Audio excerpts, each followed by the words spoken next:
Welcome to the Dwayne Kerrigan Podcast, and I'm your host, Dwayne Kerrigan. With 35 years in business and close to 30 ventures across 12 industries, I've seen a lot. Amid the celebrity allure of entrepreneurship, many exceptional entrepreneurs remain shadowed. Here, I team up with these hidden talents to unveil their challenges and successes. Dive in with me to unearth entrepreneurial gems, learn from our experiences, and get educated. Hey guys, Dwayne Kerrigan here. This is the second interview with Swish Goswami. If you haven't heard the first one, go back to last week, take a listen. This is a guy you don't want to miss. He's 28 years old. He's already exited his first tech business and lots of experience in acquisitions, capital raising, exiting a business already, marketing, AI. It's a phenomenal listen, and I'll leave it to you. If you have listened, here's the second part to our conversation. Enjoy and have an amazing week, guys. Like, when it relates to data, actually, one of the questions that myself and a ton of my friends have is like, we'll have a dinner party at the house and all that kind of stuff, and you talk about various topics, and then like the next morning you wake up with your hangover and you look at your phone and you look on your social media, and all of a sudden you've got these feeds, these promos of products that you talked about at dinner. How does that happen? Like, what program is running in the background that drives that? I've asked a million people, nobody's been able to give me an answer. And there's a legitimate answer, which again is like not confirmed by Apple, but everyone kind of assumes it to be true. And then there's also the kind of, underlying answer. So the overarching answer that I have is the fact that like your phone is actively hearing you. And the reason I know that to be true is because many phones have Siri, for example, enabled. For Siri to turn on, it needs to hear a phrase like, "Hey Siri, blah, blah, blah, blah, blah." Right? So in order for it to listen for those tag words, it needs to be listening to everything you're saying. So that is one thing, is that Apple could be collecting voice data and could be sharing that. And obviously there are deals between social media platforms and hardware providers like Apple. And those deals have been renewed quite recently. The second thing is, if you're talking about products, you might have actually liked or you might have searched up those products beforehand. I know sometimes people are like, no, I just mentioned that company for the first time. But like, if you're mentioning it at a dinner party, you might have seen something that triggered that thought, and you might have liked or commented on it. And the minute you like and comment on something nowadays, you're probably going to see an ad for it come up again. right. So there are things that happen like that. Also watch time on ads. Like if you're on YouTube, if you watch an ad for more than 10 seconds, you will likely see that product on Instagram or on Facebook. Because based on watch time, many companies will go and retarget you on another platform, right? If you immediately skip the ad, they probably know that you're not a qualified user, versus a furniture company that knows that you're already going on a bunch of furniture shopping sites, that sees that you've now watched a furniture shopping ad for more than 10 seconds, knows that you're probably looking to make a buying decisions. They go Armageddon and try to get you on every other platform that they can. Right. I might go with Apple listening in. I think it's true though. I just think it has to be true. But yeah. My wife is actually like, she drives our marketing. So like, I'm pretty like I live it on a day-to-day basis, because obviously she's my wife. So we are constantly talking about that. And I don't like a lot of things, like, especially on social media. I don't surf a lot of social media, even though I have the podcast now, but even before the podcast, I didn't have social media, period. But I'm talking things that have like never, ever would I surf something or like something that, has come up like way out there. That's not even in an industry, not even, it might be, it could be non-male gender specific, things that I would just never search for. And I've had so many of my friends go, "Oh yeah, this happens to me all the time." And so, it's so, just out of curiosity on that, they are allowed to listen in. And because if we give them the permission, they can listen to what you're saying and then they can sell that, like, because I see it often in Instagram where an Instagram ad will come up. So then are they selling that to Instagram, or are they selling it to the company, or what are they doing? Typically, they will sell it to that company through a pixel. And if you use that pixel, then you obviously have the ability to retarget people who have done a specific action on a device or maybe even said something. They absolutely have permission to listen to you. That's when you enable Siri and you go into your privacy settings. You have the ability to turn that off, which some people do encourage you to go and do that if you haven't already. But if you have Siri enabled and you're utilizing the benefit of Siri, you are sharing basically every single day everything that you're talking about. Like even this podcast right now, if I was to say, "Hey Siri, what's up?" Siri would turn on and my phone turns on. And that obviously is only going to happen if Siri is listening to every single thing that I've told you, so it can decipher those particular words and then activate. It's a gray area at the end of the day. I'll be frank too, like privacy regulation has not caught up well in North America. It's incredible in Europe with GDPR, right, which requires companies to, you can request your data, you can delete your data from any company, and they have to oblige. In California, there is CCPA, and there are these like particular regulations that are state kind of driven, but there's no privacy regulation right now in Canada that is legal and passed that's federal. There is no regulation in America that's focused around privacy that is up to the standard of GDPR and nationwide. And so that is another area that a lot of privacy-based companies are trying to focus on, which is we need to focus on policy as well. We can't just focus on pushing solutions in the private industry. We need to fight for policymakers to say every single company, including Meta, including Apple, has to do X. And one of the things actually they did do, which I thought Apple was pretty good on, is they do have something now where if you're an application and you want data from a consumer, you need to tell them to accept when you download their app, whatever it is you want. And Facebook, by the way, went publicly on TV to rebel against that, because obviously that hurts their bottom line. But if you download Facebook now, immediately you'll see a notification pop up saying Facebook wants to track you or get this amount of data, and they'll show you the bullet points and you click accept or not accept, right? And obviously if you click not accept, you can still utilize Facebook, but in a different way altogether. Interesting. What's GDPR? So GDPR is in Europe, and GDPR is essentially like the first massive privacy regulation that came out. It encompassed not only the United Kingdom, but encompassed every other country in the continent of Europe. The kind of core gist behind GDPR is the ability to specifically delete yourself from a private company's database, and the ability to request that data is now something that every single company, if you operate in Europe and you want consumer data from any European, you need to match that standard. There's obviously other aspects of GDPR, but the two biggest takeaways were those two things that I think set the standard for privacy.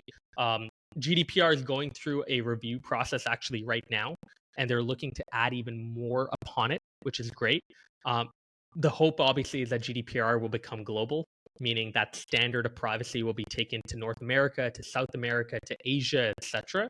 But it's great that Europe was leading the charge on that, and they did it like 6-7 years ago. This is not like right now or like last year. Wow.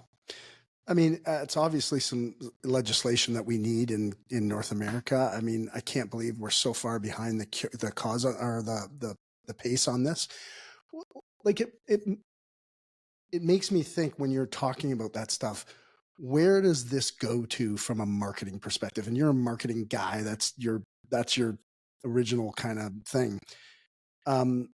Where do you see marketing going? Where do you see the utilization of AI and the social media and all this data that's being collected on us? Like, where can this go from a marketing perspective? And how could it be hazardous, number one, and two, how could it be like super beneficial? It's a great question. So, the two things is, one, with AI, I genuinely think a lot of creative work, a lot of copy, social media management, posting, all of that will become a lot easier for people to do. You wouldn't have to hire 2 people anymore. You'll hire 1. Maybe you wouldn't even have to hire anyone. You'll do it on your own. That is all going to come from AI.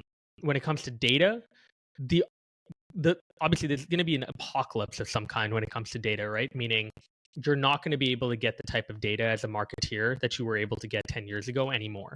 You're not going to be able to get that high fidelity, hey, like Dwayne is in this city and we can retarget Dwayne based on his name, based on his exact location, based on his exact age. You're not going to get that anymore. You're going to get high level demographic info. And if you want Dwayne's email or phone number, you now as a company have the obligation to set up a campaign to generate what we call first party data. So that's what more companies need to look at is, oh my God, I need to know more about my consumer base. I need their email and phone number because if they bought from me once, I want them to buy from me again and again and again. And the only way to get that information is going to be by setting up your own campaign, creating a newsletter, doing a giveaway where in order to enter the giveaway, you ask for an email, going and saying, hey, if you provide us your phone number upon checkout, you can get 15% off.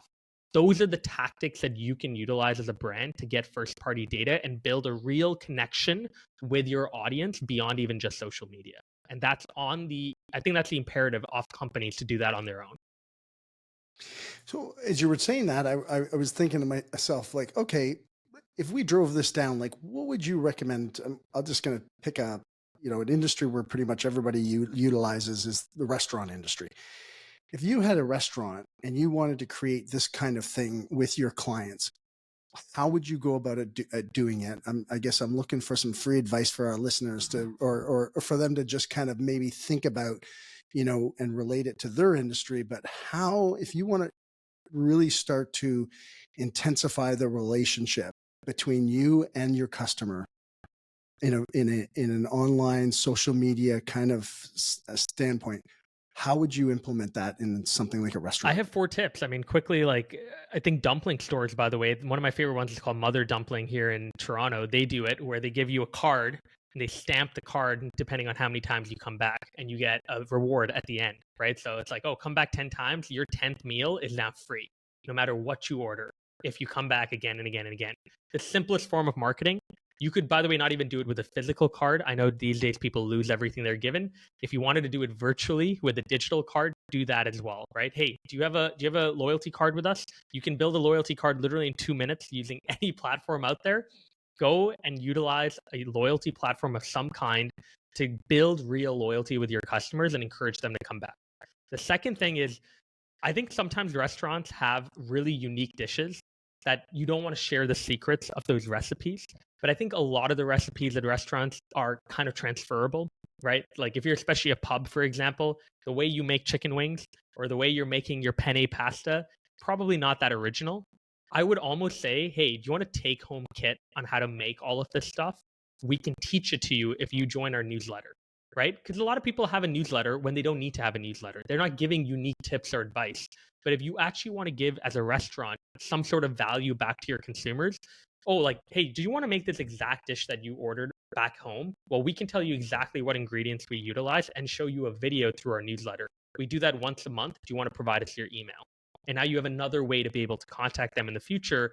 If you have an event that you're running at your venue, or if you want to encourage them to come back with a discount code that they can utilize, you can do all of that via email. The other thing is giveaways. Run a giveaway virtually on social media every week, every month. I mean, we do weekly and monthly giveaways. Ton of engagement on that. If you want to do it using an actual platform, do it on a platform like Gleam, Gleam. These are platforms that actually auto-generate the sweepstakes rules as well. So from a legal perspective, again, you don't have to spend any money at all. It's all generated for you. All you have to tell the giveaway platform is what you're giving away, who you're giving it away to, and like in terms of how many winners and what areas are going to be part of the giveaway. So it can construct that legislation or that rule kit for you based on that information. Oh, wow. And the final thing as a restaurant that I would do personally is throw events, do a monthly event, and try as much as possible when you do that event to reward the people who come out. Like you want people to feel exclusive. That's actually one piece of reward that we never did at Surf, that if I had to do Surf all over again, I would, is giving people like a feeling like, oh my God, we know based on your browsing data that you have gone to Sephora more times than like 99% of people on the internet. It's almost like a Spotify Wrapped. Do you know how Spotify tells you like you're in the 0.1% listeners of Taylor Swift? We could do that with a brand using data. So if you have people at an event, make them feel even more valuable. give them some sort of rewards card that's not just like a come back every single day and we'll give you a stamp. If these are people who are actively coming out to an event that have bought from you before and you can know that very easily, give them something more, right? That encourages them to go and tell their friends about this place. Because if I had to choose between two venues in Toronto, I'm going to choose the venue that is going to compensate me more for bringing my friends to it than this generic one that doesn't even know my name. Yeah, that's great advice. The first one that you said under the reward cards, you actually made a comment like, is there an app? Like, is that like, to me, that seems really difficult or was difficult back in the day. Now, do you mind explaining to people how easy it can be now? You can go through a no-code platform. Replit is what I would use, Replit, or you could use Cursor or Lovable. These are AI no-code platforms where you put in a prompt, it builds you the product you want. You deploy it for a very nominal amount of money, like $1 or $2, just the hosting fees for the site, and boom, now you have a site that you can literally tell people to put in.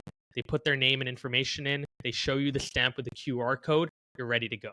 That's one way to do it if you didn't want to work with a company. If you wanted to work with a company, there's a bunch of POS platforms, right? Point of sale platforms out there. Lightspeed is a good example in Canada. Restaurants already use Lightspeed. When you go and check out and you have to tap your phone, you're probably using some sort of point of sale platform to understand inventory, but also understand all the information of how many people bought from you at any particular day and what your overall sales volume is. These platforms have a loyalty platform within it too. So if you were curious on the loyalty side, talk to your existing point of sale platform and see, hey, do you have any loyalty features? Because I'm really interested in seeing if I can reward people who come back to my store more than 5 times. And they'll hopefully build something for you, or they already have something. Well, that's awesome. Like Replit, Replit. Replit. Like I built my mom her birthday gift for this year using it. I wanted to build her a better version of Wordle because she plays the New York Times Wordle every day. I thought, well, I'm going to build a better version of Wordle, but then I'm going to add 2 other steps to it: Pictionary and true or false, where it just comes up with an auto-generated truth or false question. She gets a score every single day. It built the entire game. I hosted it onto a private website, gave her the link. She uses it every day. You're kidding. No, I mean, that is odd. The best birthday gifts, in my opinion, now are going to be like these sort of products. It has so much level of thought.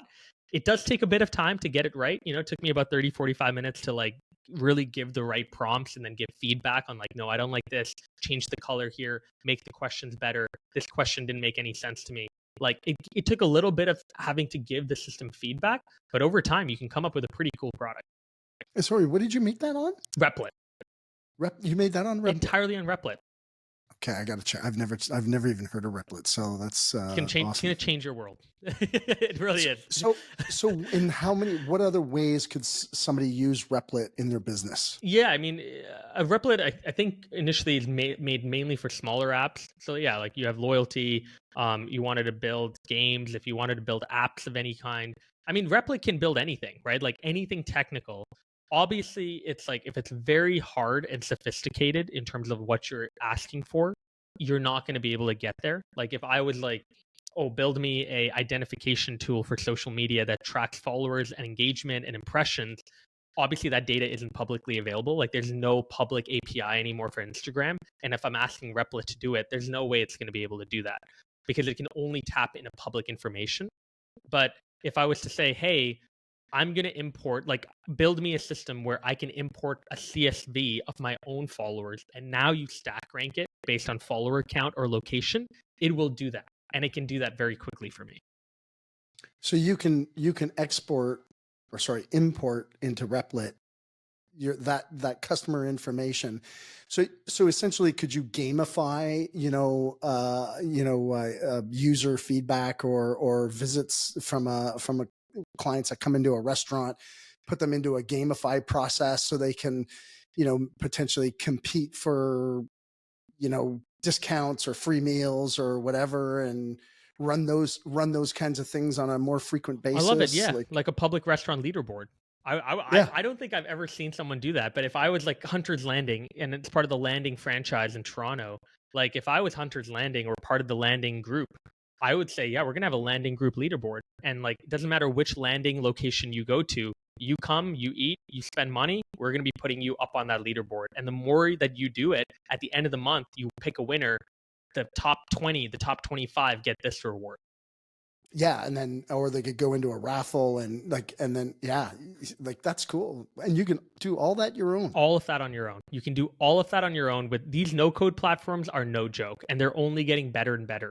Like there's a reason why most companies right now, if they haven't already, they're thinking about AI, because they just know AI is going to fundamentally change how they thought about different industries, how they thought about different departments even within their company, especially customer experience.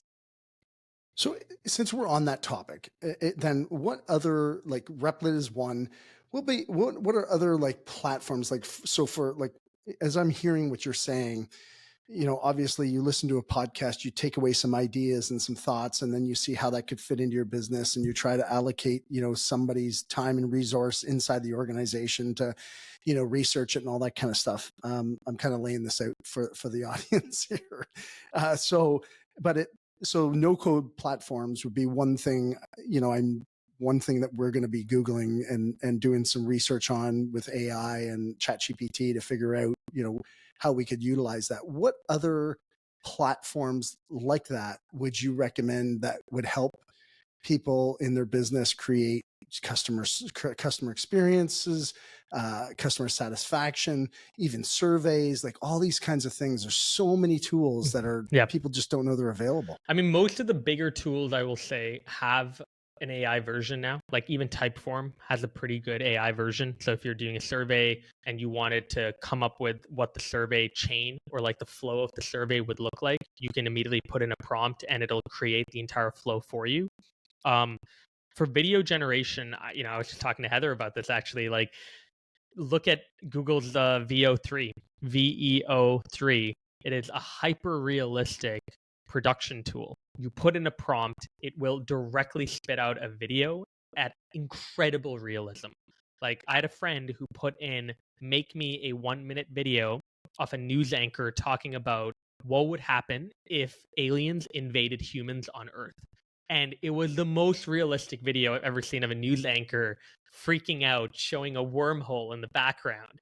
And I'm just blown away. It's all done using VO3. If you want the audio as well to be AI generated, you can use 11 Labs, right? These are the platforms out there that can honestly, this is why I go back to the social media production being much easier with AI.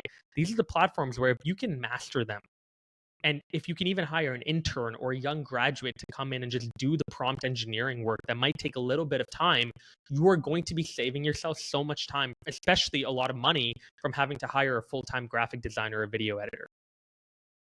Yeah. So as you were just saying that about the VO3, if you had an onboarding video, you created an onboarding video or a welcome video, somebody, your first client to your restaurant or a first client, anywhere.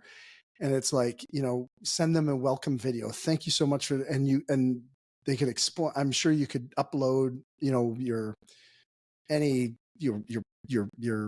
vision, your mission statement, all those kinds of things. And that would create a video that would just kind of. The crazy thing too is the scary part is I don't even need a real consumer to do that. I could have a restaurant and I could just say, show me a video of 10 people in Times Square saying how much they love my restaurant. And it would do that, right? Like it would do that. These are 10 AI generated characters that look so realistic to most people that if they were watching a video being like, why are these people in Times Square just like, oh, they love this restaurant. What's this restaurant? Let me see the tag. And if you put little AI generated whatever, maybe you put that as a hashtag, or maybe you put in the comments just so you flag it as an AI video, could be an interesting marketing tactic. That's interesting. Right? So there's going to be a huge debate, I think, probably in 4 or 5 years around like, did we open Pandora's box way too early? And did humans become too greedy? And, what I hope is that the same mistakes that we made with social media, where we were greedy and we didn't care about individual liberties and freedoms, we don't make that same mistake with AI. It feels like we might. And it feels like a documentary on Netflix in 2029, 2031, 2035 is imminent, where this is when, ChatGPT came out. Everyone got excited about it. everyone started using it. Everyone started pouring their darkest secrets into it without knowing anything about where that data is going. Boom, here's a documentary on what you don't know. It's inevitable, in my opinion. Oh yeah. But while these tools are coming out, I do think it's everyone's prerogative to learn about them, and especially learn how you can look at your existing workflow and see, are there certain tools out there that can ease my workflow and make things much faster or better or cheaper or more productive? So on the dark side of all that, how do you think we guard from that? I mean, if you're a parent with young kids, how do we guard from this? One of the things that I'm super passionate about is child slavery. I've been involved with a couple of groups to try to solve some of that. And there's more slavery in the world today than there ever has been in the history of the world. And so I always get worried, this trust factor of, kids using ChatGPT for an example, or any AI platform, and they're sharing videos, they're creating videos, they're, doing all these things, and all that is data, and all that is going out into the world. What is without being like a complete conspiracy theorist or a dig yourself a bunker and live in it and see what happens in 2035 if everybody's still around, what do we what do we do? Like where do you think it goes? How do we safeguard our kids? How do we safeguard our businesses? It's tough. I mean, there's not much we can do right now. I mean, obviously, like, follow the news, follow where policymakers are going with AI tech. I mean, policymakers typically are a little bit behind the ball, right? I think I go back to Mark Zuckerberg's Senate hearing where they asked him a question. Oh, if I send an email over WhatsApp, and I pretty much just like face palmed myself. Like, this is an actual senator of the United States asking someone a question if I emailed someone over WhatsApp. And I'm like, how do you even say that? But eventually they'll catch up. There are some people in the private sector who I think are doing a fairly good job on calling out what's happening in AI. I don't know if they're doing that because they themselves are greedy and are trying to undercut their competition, or whether they actually are trying to look out for the broader humanity and what's going on and how things are going to unfold in the future. The problem with parents, I find, is that, and it's not the problem with parents, the problem with the advice to parents is because, like, I also don't want to sound like a contradiction, right? Like, I think exposing children to technology is a good thing. And I think the same arguments against not exposing them to AI could have been used for internet, cell phones back in the day, right? Like, oh, what do we do now with the internet? Do I let my kid go on the internet when he's 7 or when she's 10? What about phones? When do I give my kid a cellular device? And eventually the world, we figured it out, I guess, or some people figured it out. We adapted, we changed, we went about things differently. Same thing with schools, like schools. What exams do we allow people to do, use ChatGPT for? What exams do we not even allow technology at all? It's a handwritten test. You cannot bring any form of technology into it. That stuff they're adapting to as well. I think the biggest thing is you need to expose your children to technology, in my opinion, but I do agree that you have to do it very gradually. Like, I think it's important for people to have a perspective on this sort of technology, that it's almost a blessing, and then more importantly, there's so much to understand how we got to this point. Like, I feel genuinely lucky because, like, sure, I wasn't born in like the VHS era, but I was born before the iPhone. Like, I had a Walkman, right? And I had like a Nokia phone, and I played Snake on it. And I had like the internet before Facebook, where you would click on Internet Explorer and just like do whatever you wanted. Dial-up. Yeah, you had the dial-up. You did. Yeah, literally, okay. Like MSN, right? MSN Messenger. Yep. Like this was stuff that gives me a greater appreciation for where we are now. And I just think, like, I fear that if you're a kid born in 2024, 2025, 3-4 years down the road, you're jumping right into ChatGPT without even knowing anything about how we used to do things. That's a bit terrifying to me. So I would almost gradually give a kid more and more access to technology. And it could be hard, obviously, given how integrated these platforms have become, but there are ways around it. And I know that there is a lot of literature and a lot of people who are way more, they're more informed on parenting than I am. who can obviously give you better advice on like how to gradually expose your kids to technology. As we were talking about, I'll just say youth, not kids, but youth. You had written a quote, and I'm just kind of scrolling up to see you had talked in the foreword of your book, The Young Entrepreneur, that there's a responsibility of your generation, and I'm just curious what your perspective is on that, not only from from youth's perspective, but also advice or awareness or understanding towards parents who are raising their children in regards to those responsibilities. I think the biggest responsibility we have is if you see a problem to fix it, right? Like I don't want our generation to be apathetic. I think, this generation, my generation in particular, the Gen Z generation is being called apathetic many times in the context of politics, in the context of how lazy this generation is, or in the context of the workforce or remote work or anything like that. You toss in Gen Z almost as like a tag word of like, oh, those Gen Z people, you know them, right? Those lazy people who only use the internet for everything, and they don't get their own groceries, and they order everything off their phone. Like that sucks. So I think it's our responsibility as young people, doesn't matter what generation you are, but just young people in general, to step up to the plate. And if you see an issue that you care about passionately, know that in today's world, the tools to be able to fix them have likely become a lot easier to get and more cost effective than they were when your parents were born and when your parents were growing up, right? Just the cost of building a business, the cost of servers and hosting servers has dramatically fallen now than ever before. So it signals an opportunity. And for parents, I mean, I know it's terrifying to have a kid that might be entrepreneurial and might not want to go down the academic path. Definitely was for my parents. My parents are immigrant parents. I came to Canada in 2004, and my parents probably were terrified when I was the only kid in the family who did not complete college. But they gave me this kind of chance, right? They gave me a little bit of like a leeway to say, go and try the idea out. And if it doesn't work, you go back to college. And I said, great, I'll do that. I was privileged enough to be able to say that. And thankfully, things worked out. And eventually I was able to go deeper and deeper into a problem I cared a lot about. And we solved it to some degree. Did we solve it entirely? No. But did I try? Absolutely. And am I now more motivated to try on other ideas and other issues I care about? Absolutely. That bug now has bitten me, and it's not going away anytime soon. So that is kind of what I think I was referring to when I bring up the responsibility of this younger generation, is to appreciate that the tools that we've been given now are tools that I think my parents would have been very lucky to get, the tools that my grandparents would have even dreamt of getting when they were growing up. And it's our job to utilize them, learn about them, and maximize them.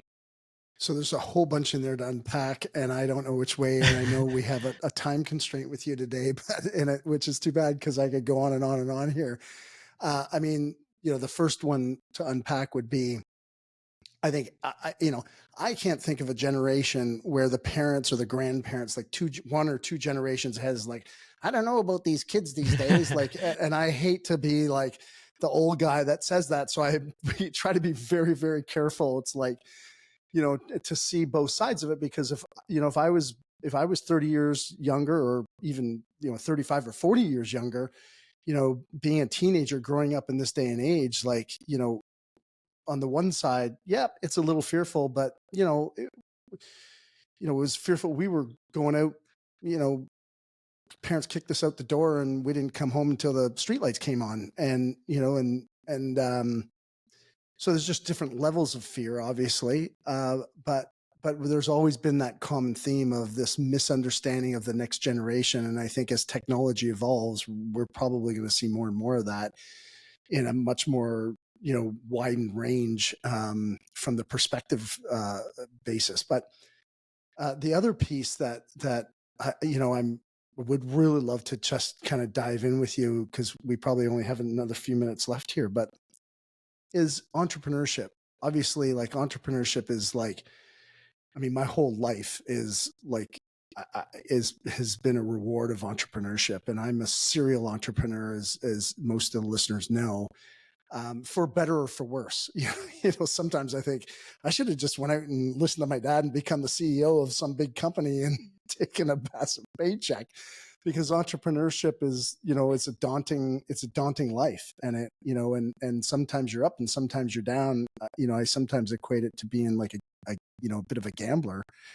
And so I'm just curious on your perspective from, being a young entrepreneur, starting something really early. What advice do you have not only for young people, but also for their parents? And so we'll start off with young people. Yeah, with young people, I do tell people this a lot. Don't try to have your entire life figured out at 18 or 19. I think the pressure that younger people have growing up now is so crazy. Where when my generation was growing up and I was 18, 19, I was always compared to, Mark Zuckerberg started Facebook at 19 and dropped out and became a billionaire at 24 or 23 or whatever.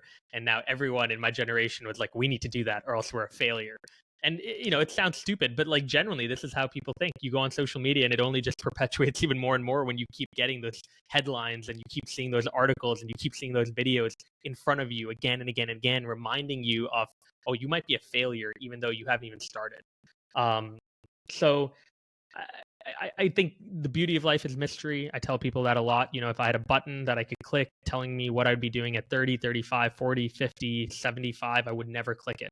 I would never want to click that button and know what I was doing, because the beauty of life, in my opinion, is that I could be building something today that in 5 years from now is totally different. I could be working on an issue now that's totally different from an issue that I care a lot about and I'm working really hard to solve 10 years from now. And I want that mystery. I think that's what, keeps you a bit on your edge. So that's number one. Number two, if you really want to get a bit ahead as a younger person, focus on your network, right? It doesn't matter whether you want to be an entrepreneur or not. In today's world, job insecurity, I know, is a huge thing right now. If you want to be able to bounce back from losing your job, if you want to be able to find early customers, advisors, investors for your company, you're going to have some sort of network. You're going to have some sort of network to fall back upon to say, I'm looking for another job. Who do I know? What industries do I know that I could potentially get into right away and hopefully bounce back within a month? And if you want to grow your network, the best way to do that is start a podcast or write an article series on LinkedIn interviewing people, right? 99% of people in the world, in my opinion, love talking about themselves. Exhibit A. Play to that very simple aspect of human nature. Instead of asking someone for coffee, which takes time away from them, approach them and say, can I interview you for 15 minutes? Most people, especially great Canadian leaders that might not even have a huge social media following, they want to speak to the younger generation. They want to tell their story as well. So it's much easier, yes, to say, yeah, you know what? Let's do something next month. Follow up with them, get the call scheduled, interview them, write an article or record it, share it as a podcast, and build a relationship with them off that, where you now follow up after the podcast to say, I'd love to keep you in touch, like keep you in the loop on what I'm working on. Next month, hey, is there anything I can do to help? 3 months from now, I got a job here. I'll be in the city. Can we meet up for coffee? Build a relationship and follow up from there. And the final thing I'd say for youth is, it doesn't matter where you go, whether you're building a business or whether you're building something within a company, try to be entrepreneurial in some way. And I just think it's important for everyone to have that trait. I don't think you're born with it, by the way. I think you genuinely can get it no matter who you are. But I think even if you work at a big company, that idea of like, I see a problem, I think deeply about it, and I come up with a solution and act on it is something that can really help you set yourself apart from any other professional, right? Like from any other professional. The fact that you are critically diagnosing problems, you're coming up with a plan to solve it, and then the most important thing, you're not apathetic and you do something about it, even on a micro level, it will separate you from so many people in your cohort. So even if you're a full-time professional at a company, look around at your company and see if you can spot problems. You probably can. Do something about it. Work with other teams on it. Show that you can basically take a problem and show some initiative to go and solve it on your own. At least at Parallel, where I'm at, we encourage people from different departments to do that. And we encourage people moving around because we want people to be essentially drivers of their own destiny, but more importantly, take self-initiative to make the overall company better. I love what you said about, and those are three amazing pieces, by the way. Like, and really, those are, when you just flip those to the parent, it's like, those are three kind of cornerstones that that a parent can use to help, you coach, lead, promote to your children, to take advantage of, especially the network. I'm a big fan of, building a network, and I've given that advice to so many kids. I'm like, if you're going to university, join the fraternities. Fraternities are not the what they were 30 years ago when you saw them in the movies hanging off the trees and partying like mad, but they're now become these professional networks, and it's a great way to build yourself up inside of your education, if that's the route you go. But one thing you talked about, you made a comment, you said see the problem, and then you said think deeply about it. I think thinking is like a muscle. I'm curious, what tips do you have about thinking, about the practice of thinking, and how you execute that in your own self? I love this question. The two things I do, and I think about this, actually, it's funny. I think about thinking a lot, but number one is calendar blocking. I've really implemented that, right? I found a lot of my heads down time. Yeah, you could say, yeah, I have calls from 9 to 5 and I can do all the thinking I want in the evening. What people don't realize is your brain will fire at particular times far better than other times, right? So I actually found that my brain fires really well right after lunch. Like I'll have lunch kind of that 1 p.m. to 3:30 p.m. I'm firing on all cylinders. Maybe I also had a coffee, so perhaps a little bit of bias there. But it's great that now what I can do in my calendar is just block that off as like me time. No one can book a call during that time. And I can put my head down and properly think about my week, my day, my upcoming week, anything like that. Another thing I do is my Sunday evening, never book anything there, right? Never book anything there.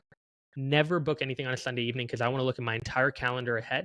I want to look at every meeting I have Monday, Tuesday, Wednesday, Thursday, Friday. And I want to judge very simply, do I need to have that meeting now?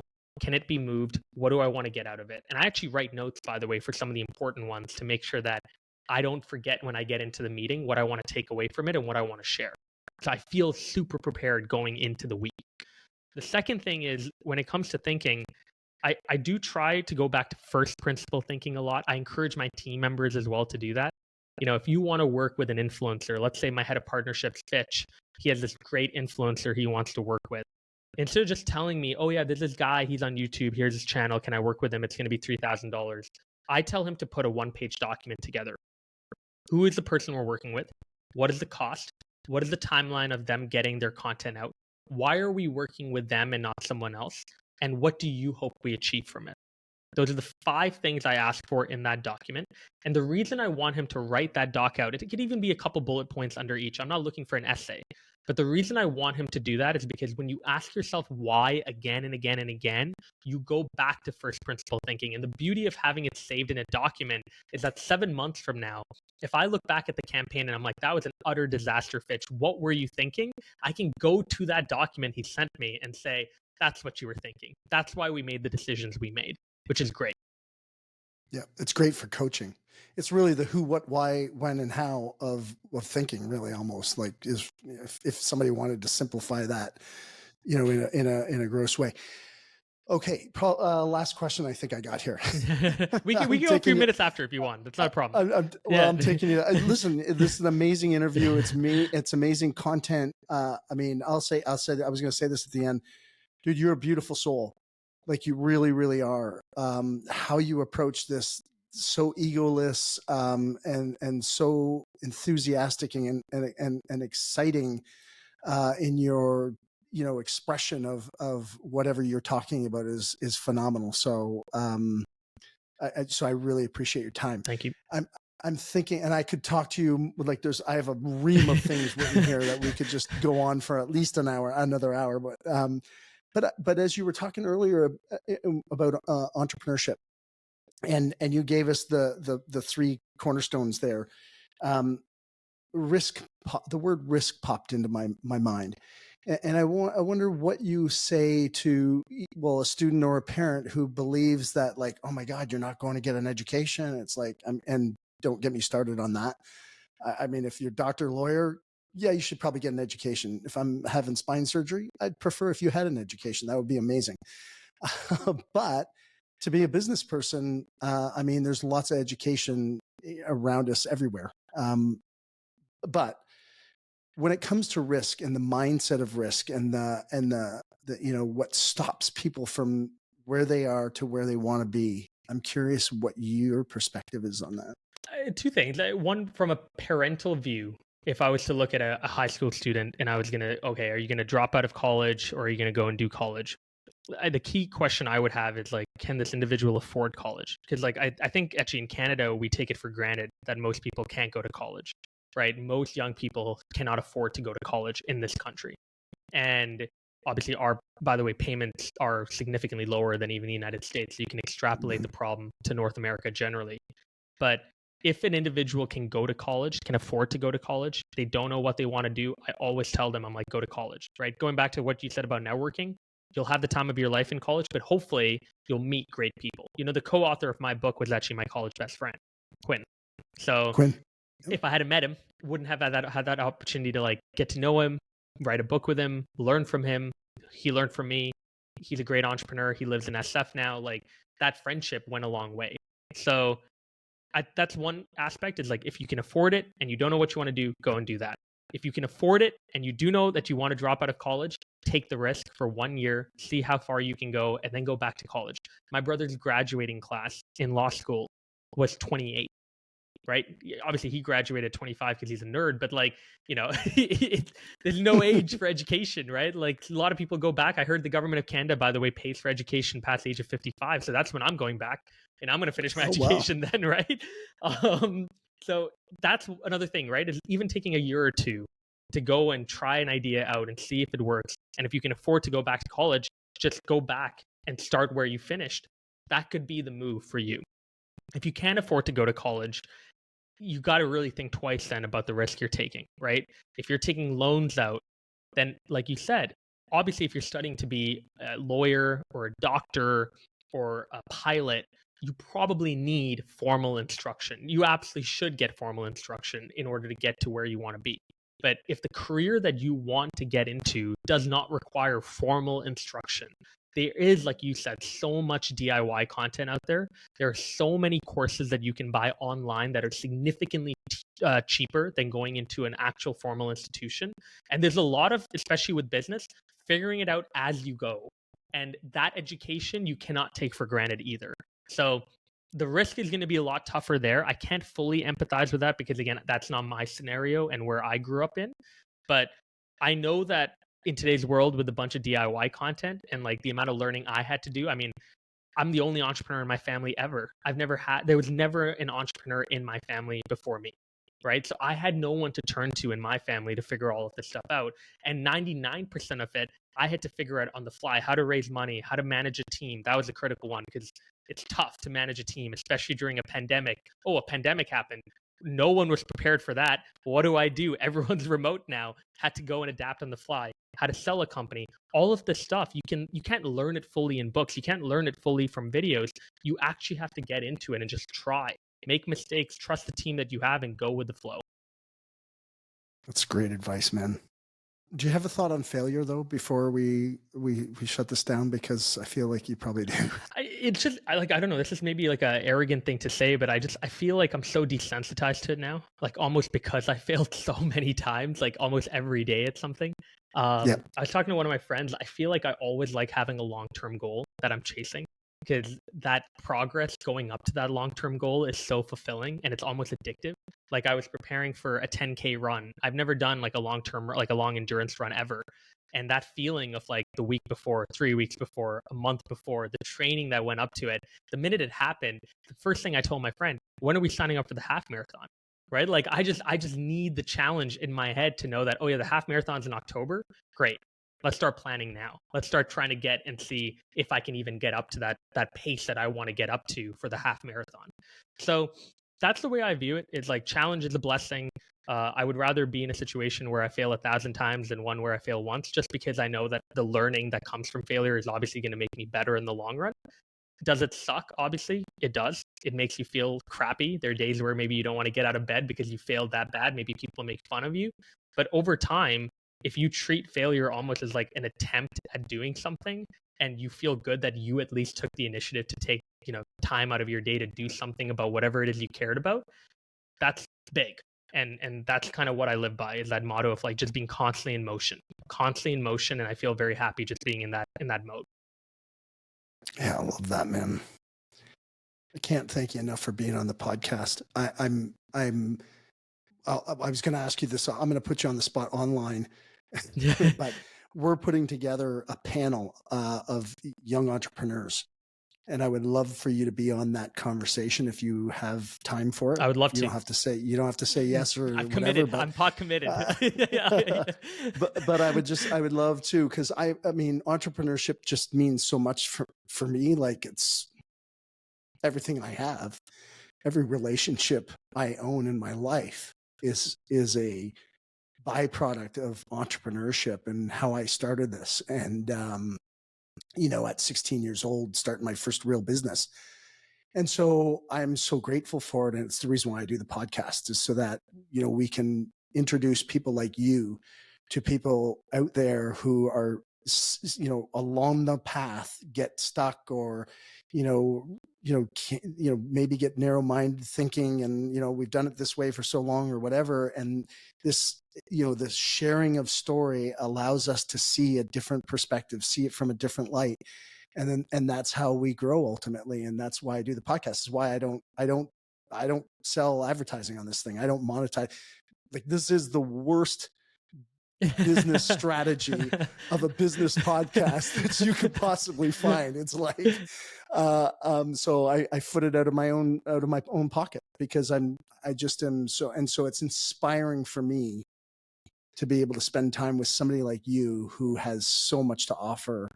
And so I just can't thank you enough for being on here, and really appreciate it, bro. Same here, honestly. And just the questions that you've asked, I mean, it's clear that, you've been an entrepreneur for a long time, because the questions you asked were so nuanced. Like, the way you were thinking, I'm like, yes, this is someone who's done it and who's like built businesses before. I've failed a lot before too. So right. So it's like, you can empathize, which is great. The questions sometimes that I get from other podcasts, I'm like, okay, this is someone who's wanting to be an entrepreneur, and you can kind of tell the difference very quickly. But I bet there was a ton of questions. Honestly, I wish, generally wish we had more time. I do have something else I have to jump to, but if we had more time on the panel, there's a bunch of questions, honestly, that I'd love to ask you as well. Just kind of like going deeper into your background and how you got to where you are, why you even decided to start this. Like, it's incredible, the journey that you have, it seems. Well, we'll connect after for sure, because I think there's some synergies.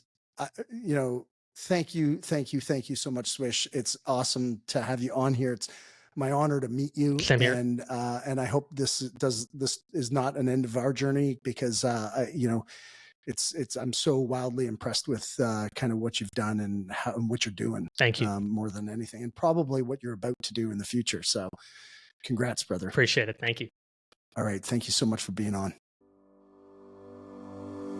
Thanks for listening. I appreciate you being with us. If you found value in the show and know a friend or coworker who could benefit from this conversation, please share the link via text or on social media.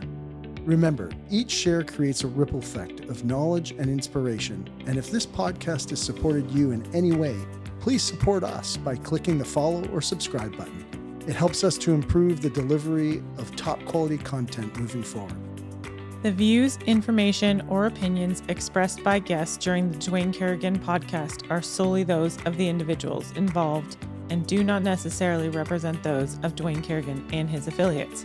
Dwayne Kerrigan or the Dwayne Kerrigan Podcast is not responsible for and does not verify the accuracy of any of the information contained in the podcast series. The primary purpose of this podcast is to educate and inform. Listeners are advised to consult with a qualified professional or specialist before making any decisions based on the content of this podcast.